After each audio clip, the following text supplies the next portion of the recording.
Bonjour. L'actualité politique au Sénégal au cours des dernières semaines a été dominée par la situation des finances publiques et ce qu'elle augure pour des perspectives économiques et sociales à court et à moyen terme du pays. Un an après le dénouement d'une crise politique par le choix clair et tranché des citoyens lors de l'élection présidentielle du 24 mars 2024. Les enjeux sont très importants pour le président Bassirou Diomaye Faye et le Premier ministre Ousmane Sonko, porteurs de promesses de rupture dans les pratiques politiques et d'amélioration rapide des conditions de vie des populations.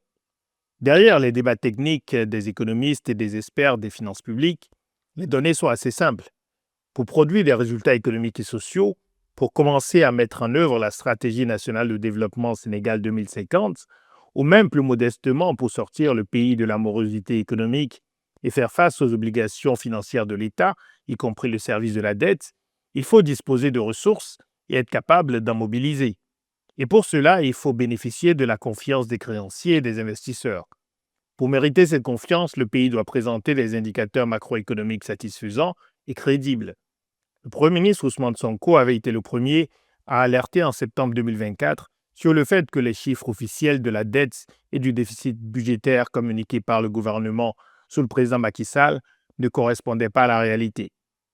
L'audit réalisé par la Cour des comptes du Sénégal sur la période 2019-2023 lui a donné raison. C'est aussi ce qu'a confirmé le Fonds monétaire international à l'issue d'une mission à Dakar du 18 au 26 mars 2025. Dans le communiqué de presse du FMI, on peut lire ceci. L'audit mené par les cours des comptes a révélé d'importantes révisions des données budgétaires du Sénégal pour la période 2019-2023. Plus précisément, le déficit budgétaire moyen a été révisé à la hausse de 5,6 points de PIB, tandis que la dette de l'administration centrale est passée de 74,4% à 99,7% du PIB à fin 2023. Ces conclusions mettent en lumière de graves lacunes dans le contrôle budgétaire et la reddition des comptes, soulignant l'urgence de mettre en œuvre des réformes structurelles. Fin de citation. Le propos est très clair.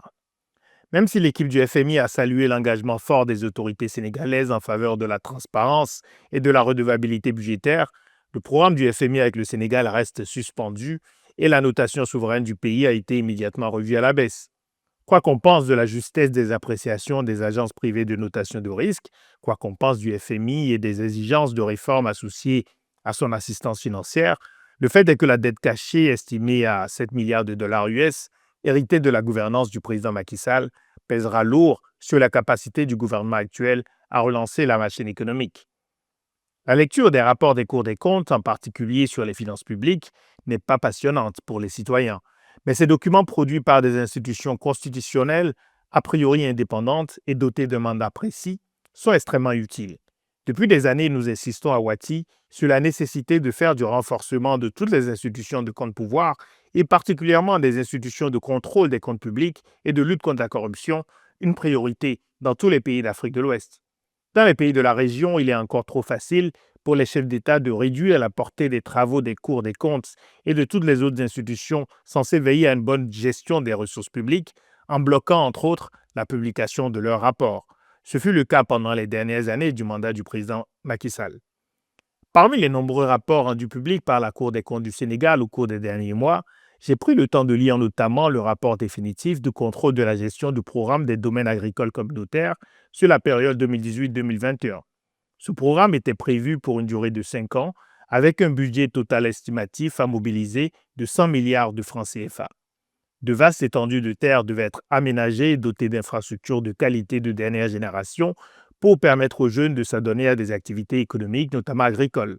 Les cibles précises du programme étaient la création de 300 000 emplois, la réalisation de 2 000 unités autonomes d'exploitation, la création de 2 000 regroupements d'entrepreneurs agricoles, l'aménagement de 30 000 hectares de terre, la mise en place d'au moins 10 domaines agricoles communautaires. La Cour des comptes a relevé des dysfonctionnements dans tous les aspects de la mise en œuvre de ce programme et elle a constaté qu'aucun des objectifs du programme n'avait été atteint. L'exécution de la première phase de ce programme avait été confiée à une entreprise israélienne à travers un marché clé en main passé par entente directe en 2015. Cette entreprise devait s'occuper de l'aménagement d'infrastructures hydro-agricoles et de la fourniture des équipements dédiés à l'activité agricole. Elle a interrompu ses travaux et notifié son départ en 2021. L'un des passages les plus ahurissants de mon point de vue de ce rapport de la Cour des comptes, décrit l'absence de transfert de compétences en ces termes. Je cite: il a été constaté que certaines infrastructures sont à l'arrêt depuis le départ de Green 2000, c'est le nom de cette entreprise, en raison notamment d'une absence de transfert de compétences. C'est le cas du Talgil, qui est un dispositif installé pour l'irrigation, dont le mécanisme peut être activé à distance par le biais d'une connexion Internet. Il permet également de recueillir et de disposer en temps réel d'informations relatives à la qualité et à la capacité des sols, leur acidité ou basicité, leur température, etc.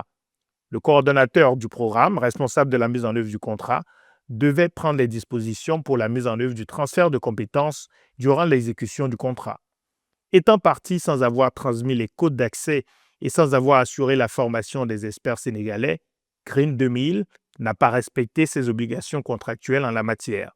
De surcroît, Green 2000 est la seule à maîtriser le mécanisme de fonctionnement du Talgil, de telle sorte que le système peut même être paralysé à distance par ces dernières. Fin de citation. À la lecture de ce rapport, rien n'indique dans la manière dont un programme de cette ampleur a été piloté que les autorités considéraient sa mise en œuvre effective et l'atteinte des objectifs de formation, de création d'emplois et de développement économique local comme une priorité. Je donne cet exemple parce qu'il n'est pas isolé. Il faut lire d'autres rapports de la Cour des comptes du Sénégal et d'autres pays de la région pour s'en convaincre. Je donne cet exemple également parce qu'il illustre les gaspillages, les mauvais choix délibérés des cadres institutionnels, la légèreté avec laquelle de grands programmes dotés de dizaines de milliards de francs CFA sont gérés.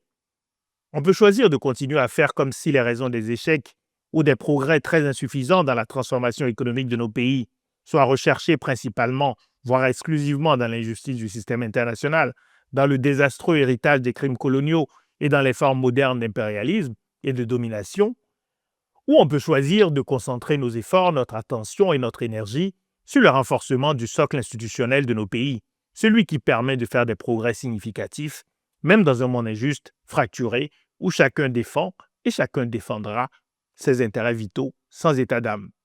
Commençons par prendre beaucoup plus au sérieux et à défendre collectivement l'indépendance des institutions de contrôle des comptes publics et de surveillance de la gouvernance de nos États.